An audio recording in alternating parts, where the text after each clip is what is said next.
Hi viewers, welcome to our channel. So Congress ప్రభుత్వం మరి తెలంగాణలో అధికారంలోకి వచ్చి దాదాపు నెల రోజులైతే కావస్తుంది. మరి ఈ నెల రోజుల్లో కాంగ్రెస్ ప్రభుత్వం ఎలా ఉంది? మరి తొందరలో పార్లమెంట్ ఎలక్షన్స్ రాబోతున్నాయి. సో ఈ నెల రోజుల్లో వీళ్ళు చేసింది దాదాపు 3 నెలల్లో వాళ్ళు చేయబోయేది పార్లమెంట్ ఎలక్షన్స్‌లో వాళ్ళకి యూజ్ అవుతుందా? మరి బీఆర్ఎస్ ప్రభుత్వం ఎటువంటి వ్యూహాలతో వచ్చే పార్లమెంట్ ఎలక్షన్స్‌లో రాబోతున్నాయి? అటు చూస్తే కేసీఆర్ గారు, కేటీఆర్ గారు కూడా పార్లమెంట్ ఎలక్షన్స్‌లో పోటీ చేసే ఛాన్స్ ఉందని కొన్ని వార్తలు కూడా రావడం చూస్తున్నాం. మరి ఎలా ఉండబోతున్నాయి ఈ ఎలక్షన్స్? సో ఈ అంశాల మీద డిస్కస్ చేయడానికి ప్రజెంట్ మనతో పాటు ప్రముఖ పొలిటికల్ అనలిస్ట్ పాపారావు గారు ఉన్నారు. వారితో ఒకసారి డిస్కస్ చేద్దాం. సార్ నమస్కారం సార్. సార్ మరి నెల రోజులు అవుతుంది సార్ కాంగ్రెస్ ప్రభుత్వం అధికారంలోకి వచ్చి. మరి ఎలా అనిపించింది మీకు? మరి వచ్చే పార్లమెంట్ ఎలక్షన్స్ కూడా రాబోతున్నాయి కదా! సో ఈ పార్లమెంట్ ఎలక్షన్స్‌లో వాళ్ళకి యూజ్ అవుతుందా? మరి బీఆర్ఎస్ ప్రభుత్వం ఎటువంటి వ్యూహాలతో రాబోతుంది మరి? అంటే నెల రోజుల ప్రభుత్వ పరంగా పెద్ద చెప్పుకోవాల్సింది ఏమీ లేదు. ఎందుకంటే 6 గ్యారంటీల్లో 14 హామీలు ఉన్నాయి ఓవరాల్గా. 6 గ్యారంటీల్లో సబ్ హెడింగ్స్ లాగా తీసుకుంటే 14 హామీలు ఉన్నాయి. దానిలో ఇప్పుడు అమలు జరుగుతుంది 3-4 అమలు జరుగుతున్నాయి. ఓవరాల్గా ఒకటి ఆరోగ్యశ్రీ 10 లక్షలది ఓకే జరుగుతుంది. రెండోది బస్సులో ఉచిత ప్రయాణం, గ్యాస్ ఎల్పిజి ఇస్తామంటున్నారు కదా ఇప్పుడు 500ది. ఈ మూడే మేజర్గా, ఇంకోటి ఏదో ఉంటే ఉండాలి. ఈ మాత్రమే జరుగుతున్నాయి. వాళ్ళు అన్నట్లుగా డెడ్ లైన్లు పెట్టి అసలు 100 రోజుల్లో 6 గ్యారంటీలు అమలు చేస్తామన్నారు. క్యాబినెట్లో దానికి చట్టబద్ధత కల్పిస్తామన్నారు. అది జరగలేదు పూర్తిగా. అసెంబ్లీలో కల్పిస్తామన్నారు కానీ జరగల. చట్టబద్ధత కల్పించడం నాకు తెలిసి అయితే జరగలేదు. కానీ ఈ 100 రోజులంటే పార్లమెంట్ ఎన్నికల సందర్భంలోకి కరెక్ట్గా ఆ టైంలోకి ఇది హామీల అమలు మొదలవ్వాలి.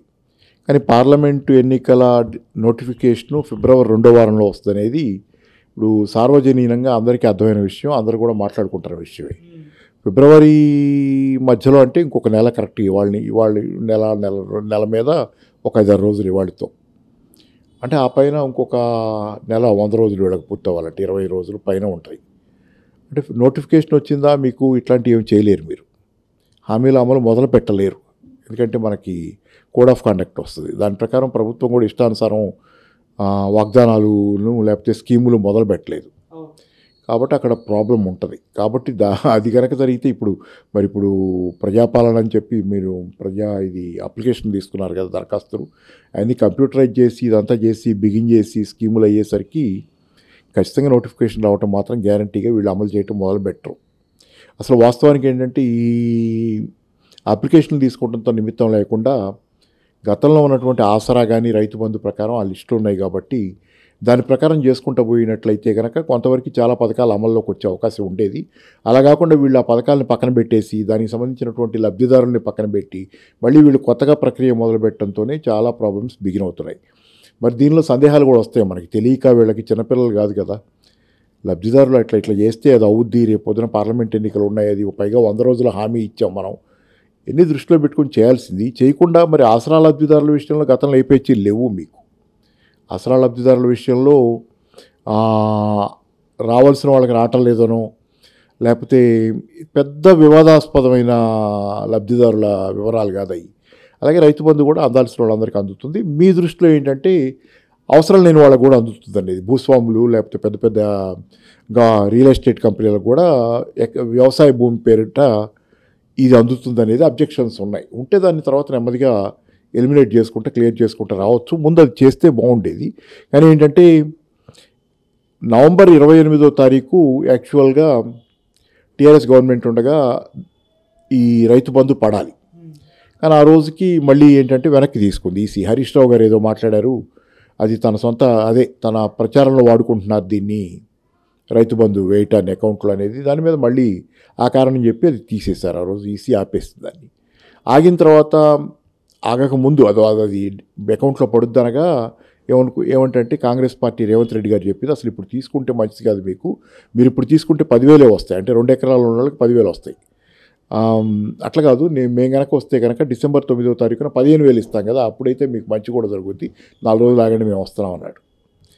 సరే ఎటు కూడా ఈసీ ఆపేసింది పథకాన్ని. తీరా డిసెంబర్ 9 నుంచి చూస్తే పథకాల అమలు, రైతు బంధు చాలామందికి ఇప్పటికి కూడా ఇబ్బంది ఉంది. చాలామందికి ఇబ్బంది ఉంది. రూపాయి పడ్డవాళ్ళు కూడా ఉన్నారంటే అకౌంట్లో రూపాయి పడ్డవాళ్ళు. ₹1 పడ్డవాళ్ళు అసలు చాలా గందరగోళంగా ఉన్నటువంటి వాతావరణం దానిలో. ఆసరా పెన్షన్ల విషయంలో కూడా పూర్తి ఇది లేదు. కాబట్టి ఏంటంటే ఓవరాల్గా ఏంటంటే ఈరోజు పథకాలు ఆగిపోయిన పరిస్థితి. ఏదైతే టీఆర్ఎస్ తెచ్చిన పథకాలు కొన్ని ఉన్నాయో దాంతో ప్రజలు లబ్ధి పొందుతున్న వాళ్ళంతా ఈరోజు గగ్గోలు పెట్టే పరిస్థితి.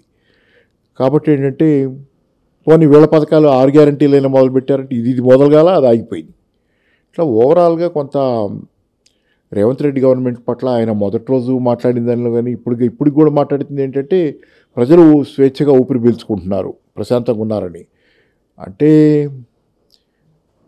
ఎవరైతే ప్రజాస్వామ్యం లేదని నిజమే, కొంత కేసీఆర్ గవర్నమెంట్లో కూడా కొంత అణచివేత అని చెప్పను కానీ నేను ఇందిరా పార్క్ లాంటివి ఎత్తేయటం, ఇందిరా పార్క్ ధర్నా చౌక్ని ఎత్తేయటం ఇట్లాంటివి కొన్ని ఏంటంటే అనవసరమైనటువంటి పనులు చేసి కొంత అప్రజాస్వామికం అనండి కొంత గట్టిగానే కల్పించారు ఆయన. అలాగే హాల్ మీటింగ్స్లో కూడా పర్మిషన్లు కావాలి, హాల్ మీటింగ్ పర్మిషన్ అక్కర్లా. అంటే కొంత ఏంటంటే ఆయనకు అవసరం లేకుండా ఆయనకు వచ్చిన దానివల్ల పోయింది ఏమీ లేదు. అంటే మీ పని మీరు చేసుకుంటూ పోతున్నప్పుడు ప్రజలకు దగ్గరగా ఉండి లేకపోతే ప్రజలకు సంక్షేమం ఇస్తా ఇతరులు ఎన్నన్నా మిమ్మల్ని జనాలు గౌరవిస్తారు. కానీ ఇక్కడ ఏమైంది, మీకు ఇక్కడ హర్ట్ అయిన వాళ్ళు నాకు కనపడుతుంది. ఈ ఇందిరా పార్కు ఇట్లాంటివన్నీ ఉండాలి ఖచ్చితంగా, ప్రజలకు అది వాయిసెస్ ఇచ్చేది. కానీ దానిలో ప్రధానంగా మీకు ప్రజల వాయిస్ వినపడటాన్ని ఆపటమే కాకుండా కొంత తెలంగాణలో ఉన్నటువంటి మేధావర్గంగా కూడా కొంత వ్యతిరేకత దాని నుంచి వచ్చింది.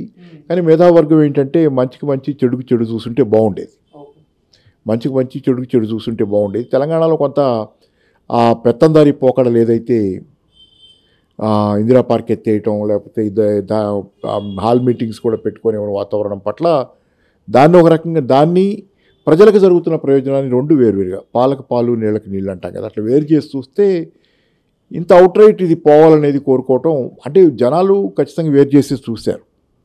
అంటే జనాల దగ్గరికి వచ్చేసరికి ఏంటంటే వాళ్ళకి కొన్ని ప్రయోజనాలు చేకూరుతున్నాయి. అంతకుముందు కంటే కూడా ఈ 10 సంవత్సరాల్లో తెలంగాణ చాలా అభివృద్ధి చెందింది.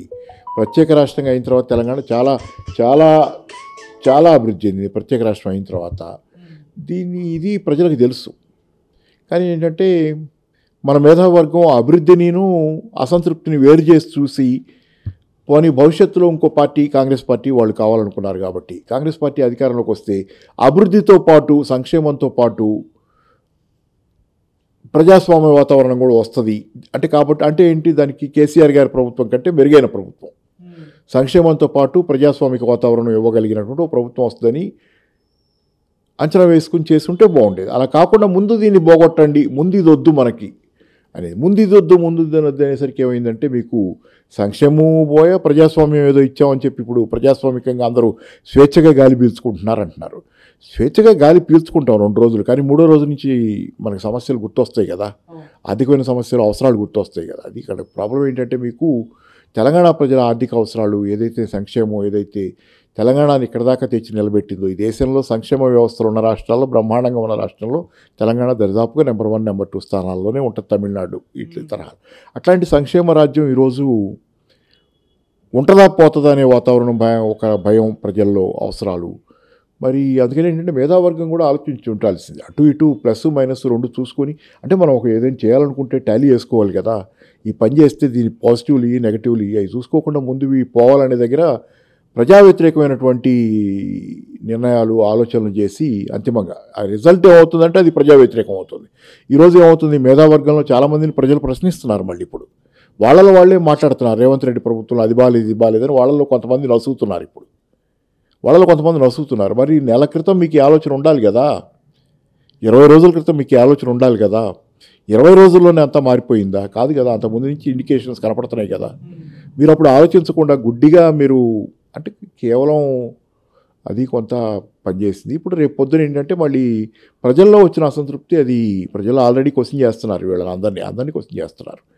ఇప్పుడు జరుగుతుంది. కాబట్టి ఏంటంటే రేవంత్ రెడ్డి ప్రభుత్వం 30 రోజుల్లో రేవంత్ రెడ్డి గారు అయితే నేను సంతృప్తిగా ఉన్నాను, బాగుంది, ఇక్కడ నాకు అంతా బాగా జరుగుతుంది, సంతోషంగా ఉన్నాను. ఆయన కూడా మనసులో నాకు అర్థమైనంతలో ఏంటంటే వాతావరణం చాలా ప్రతికూలంగా మారుతుంది వేగంగా. యాంటీ ఇన్కంబెన్సీ 4 ఏళ్లకో 5 ఏళ్లకో 2వ టర్మ్లోనో వచ్చేది, ఈసారి చాలా తొందరగా వస్తున్నటువంటి వాతావరణం కొంత యాంటీ ఇది వస్తుంది. ఎందుకంటే పథకాలు నిత్య జీవితంలో వాళ్ళకి అవసరమైన కనీస అవసరాలు తీరినప్పుడు మిగతా ప్రజలు కొంత పట్టించుకునే అవకాశం ఉండదు.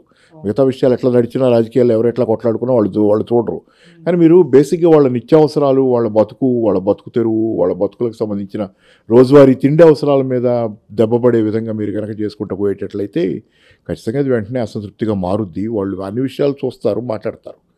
కాబట్టి ఇది ఒకటి ఉంది. కాబట్టి పార్లమెంట్ ఎన్నికల దగ్గరికి వెళ్ళేసరికి మీకు ఈ ప్రభుత్వం 6 గ్యారంటీలు అమలు జరపగలిగితే అదొకటి, ప్లస్ 6 గ్యారంటీలతో పాటుగా పాత ప్రభుత్వ పథకాల గురించిన ఆలోచన కూడా జనాలకు ఉంది. పాత ప్రభుత్వంలో దళిత బంధు ఉంది, పాత ప్రభుత్వంలో ఇతరత్ర రకరకాలు ఉన్నాయి. ఇది ఇప్పుడు వీళ్ళు చెప్పని కళ్యాణ లక్ష్మి, షాదీ ముబారక్ ఇట్లాంటివి సరే వీళ్ళు కూడా చెప్పారు, దాని ఒక రూపంలో తులం బంగారం కూడా యాడ్ చేసి చెప్పారు. ఏదేమైనా పాత ప్రభుత్వ పథకాలు కంటిన్యూ అవుతాయా లేదా అనే ప్రశ్న ఒకటి ఉంది.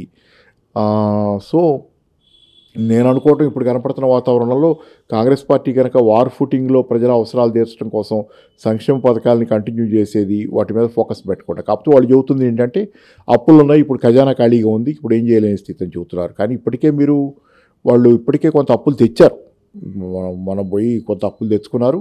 మళ్ళీ రాబోయే 3 నెలల కోసం సుమారుగా 10-12 వేల కోట్ల రూపాయల అప్పు కోసం ప్రయత్నం చేస్తున్నారు కొత్తగా. మళ్ళీ అదే కాకుండా ఏంటంటే మీకు ఖజానా ఖాళీ అవ్వటం అనేది ఎప్పుడూ ఉండదు. ఖజానా అంటే ఇదేది ఫిక్స్డ్ డిపాజిట్, బ్యాంకులో ఫిక్స్డ్ డిపాజిట్ పెడితే దాని మీద అంతే ఉంటుంది అమౌంట్, అది కదలకుండా అక్కడ ఉంటే దాని మీద వడ్డీ వస్తుంది కాదు. ఖజానా అంటే ఏంటంటే రాష్ట్ర ఖజానా, దేశ ఖజానా, లేకపోతే ప్రభుత్వాల ఖజానాలు ఎలా ఉంటాయంటే రూపాయలు వస్తుంటాయి, డబ్బులు ఖర్చు అవుతుంటాయి. అవి నిరంతరంగా ఫ్లో ఒక నదిలాగా ప్రవహిస్తుంటుంది డబ్బులు ఎలా ఇప్పుడు ఫర్ ఎగ్జాంపుల్ ఇక్కడే కూర్చొని ఉన్నాం మనం. ఇక్కడ కూర్చొని ఉండగా కూడా తెలంగాణ మొత్తం చాలా లావాదేవీలు జరుగుతుంటాయి, డబ్బులు లావాదేవీలు. దాని మీద జిఎస్టీ లాంటివి కడుతుంటారు. మా మందు షాప్ ఓపెన్ చేసే టైం అయితే ఎక్సైజ్ కట్టేది కడతారు. పెట్రోల్ డీజిల్ కొట్టించినప్పుడు ఎక్సైజ్ కడతారు.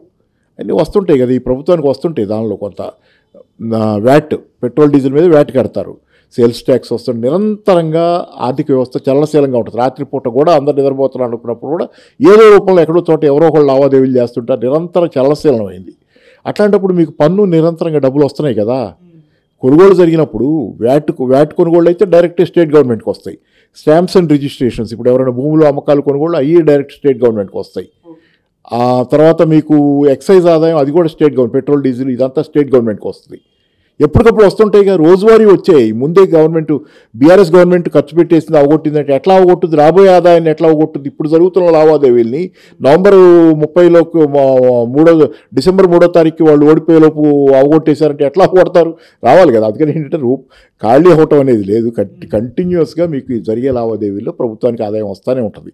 కాకపోతే ఏంటంటే బీఆర్ఎస్ ప్రభుత్వం ఈ సంవత్సరానికి సంబంధించి తీసుకోవాల్సిన అప్పుల్ని, మార్చి 31 దాకా తీసుకోవాల్సిన అప్పుల్ని ఆల్రెడీ తీసేసుకుంది. ఇంకా తీసుకోవడానికి మాకు గ్యాప్ ఏం మిగలలేదని. అయినా మీరు తెచ్చుకుంటున్నారు, ఏదో రకంగా తెస్తున్నారు. మీరు అప్పులు చేయటమే తప్పని చెప్పారు, ఇప్పుడు అప్పులు మీరు కూడా చేస్తున్నారు. మళ్ళీ ఓ పక్క ఆ మాట అంటానే అప్పులు పాలు చేశారని మీరు అప్పుల కోసం ప్రయత్నం చేస్తుంది. పేపర్లో విచిత్రంగా కనపట్టాలి, చూడటానికి అది ఆక్వర్డ్గా ఉంది. అది ఏంటంటే ఎవరైనా ఇప్పుడు ప్రభుత్వాలు అప్పులు చేస్తాయి. కాకపోతే ఏంటంటే మీ మీన్స్కి మీ అప్పులకి మధ్య ఉన్న సంబంధమే ముఖ్యం. అంటే మీకు అప్పు చెల్లించే స్తోమత ఉండి అప్పు చేయటం వేరు, చెల్లించే స్తోమత లేకుండా అప్పు చేయటం వేరు. తెలంగాణకి చెల్లించే స్తోమత ఉందనేది. అయితే ఆ గత ప్రభుత్వంలో అప్పులు తెచ్చిన దాని మీద దుబారా జరిగిందా అదో ప్రశ్న, అది వేరు. దుబారా జరగటం, కానీ అసలు అప్పే చేయొద్దు అనేది కుదరదు. ఎందుకంటే ఎఫ్ఆర్బిఎం చట్టం ఏం చెబుతుంది? ఎఫ్ఆర్బిఎం చట్టం ప్రకారం ఒక రాష్ట్రం తన జిఎస్డిపిలో, అంటే దాని మొత్తం సృష్టి అయ్యే సంపదలో, సంవత్సరంలో సృష్టి అయ్యే సంపదలో 35 రూపాయల దాకా 35% జిఎస్డిపిలో అప్పు చేయొచ్చు అని చెబుతుంది. జిఎస్డిపి అంటే ఏం లేదు, జీడిపి లాగా. జీడిపి అంటే ఏముంది? ఓ సంవత్సర కాలంలో ఈ రాష్ట్రంలో ఉత్పత్తి అయ్యే సరుకుల సేవలకి రూపాయల్లో విలువ కడితే ఎంతో. ఈ సంపద, ఈ రాష్ట్రంలో ఉత్పత్తి అవుతున్న సంపద 100 రూపాయలు అనుకుంటే ఈరోజు ఈ సంవత్సరం, దానిలో 35 రూపాయల దాకా అప్పు చేయొచ్చు మీరు.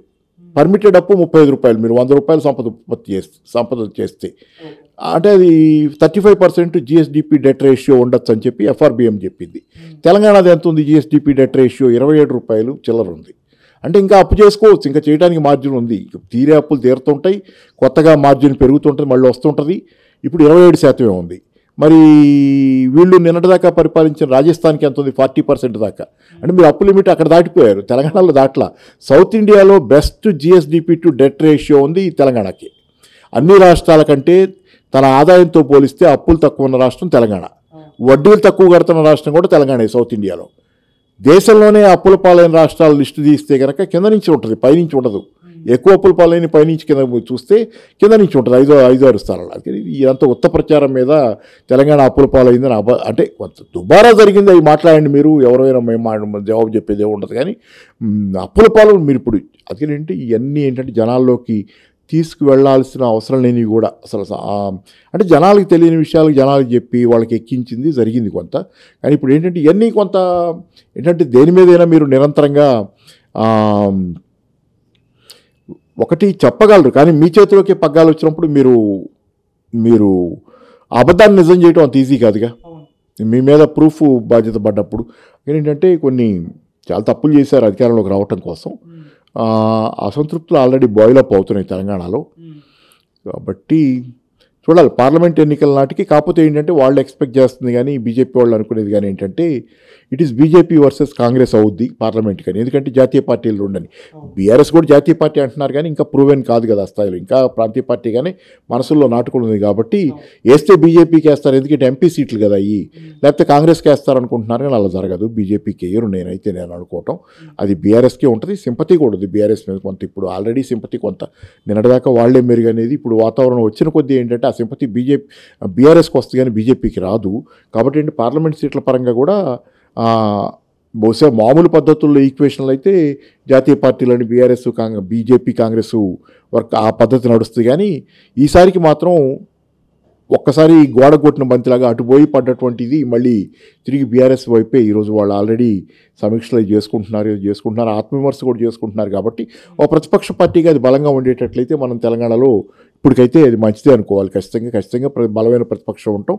పైగా తెలంగాణకు సంబంధించినంత వరకు దాని అస్తిత్వానికి ఒక ప్రతీకగా కేసీఆర్ గారు కానీ టీఆర్ఎస్ గారు ఉన్నాయి. కాబట్టి తెలంగాణకి ప్రత్యేకమైన సమస్యలు, ప్రత్యేకమైన అవసరాలు, ప్రత్యేకమైన అస్తిత్వం, ప్రత్యేకమైన కల్చరు, ఇన్నిటి దృష్ట్యా ఏంటంటే టీఆర్ఎస్ పార్టీ లేకపోతే బీఆర్ఎస్ పార్టీ మనకు కూడా అవసరం అనుకోవాలి. ప్రజలు కూడా అదే ఫీల్ అవుతారు. ఎందుకంటే మనం ప్రత్యేకం అంటాం కాదు, ఇక్కడ జనంలో కూడా మేము భిన్నమైన ఫీలింగ్ ఉంది. వాళ్ళ భావాలు వాళ్ళ ఆలోచనలో కూడా తేడా ఉంది మిగతా ప్రాంతాలతో పోలిస్తే.